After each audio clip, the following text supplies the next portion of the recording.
اسلام میں تو لڑکی وارث ہے، والد فوت ہوں گے وراثت تقسیم ہوگی، والدہ فوت ہوں گی کوئی ان کی ہے ملکیت وہ تقسیم ہوگی۔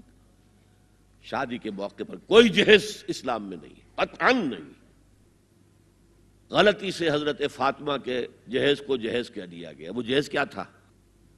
ایک پیسہ بھی حضور کے اپنی جیب سے نہیں تھا۔ اس شادی میں خاص بات کیا تھی کہ دولہا کے ولی بھی حضور ہی ہے، اور کون ہے؟ علی کا کون تھا مدینے میں؟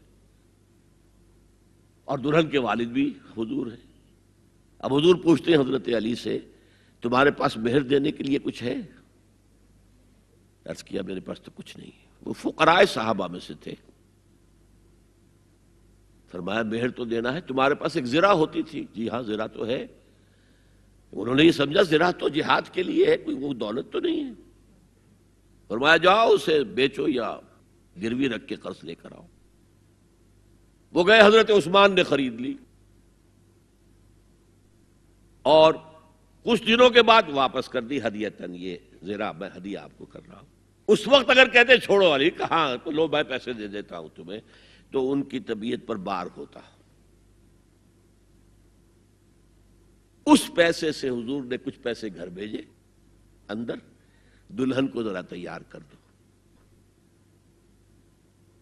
اور کچھ پیسوں سے وہ ایک گدا جس میں کھجور کی کھال بھری ہوئی تھی، اور 2 تکیے جس میں کھجور کی کھال بھری ہوئی تھی، ایک مشکیزہ کنویں سے پانی تو لانا ہی ہے نا، ایک چکی جو ہو یا گیہوں ہو پیسنا تو ہے نا، کوئی 1-2 برتن اور، اللہ اللہ خیر صلی اللہ، یہ تھا جسے جہیز کہتے ہیں، جس میں ایک پیسہ بھی حضور کا شامل نہیں ہے۔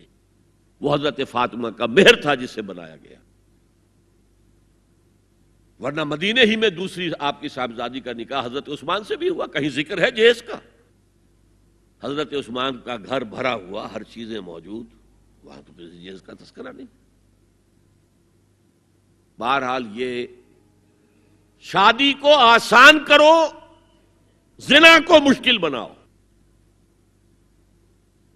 یہاں شادی کے لیے 9 من تیل ہوگا تو رادھا ناچے گی، ورنہ یہ کہ بڑی ہو رہی ہے، عمر ہو رہی ہے، سب کچھ ہو رہا ہے، لیکن کچھ تقاضے تو ہے نا، آخر کچھ تو کرنا ہوتا ہے نا، آخر کچھ نہ کچھ لوگوں کو تو کھانا کھلانا ہی ہوتا ہے نا، بارات تو آخر آئے گی ہی نا، کچھ نہ کچھ تو دینا ہی ہوگا، کچھ جوڑے کپڑے، کچھ یہ۔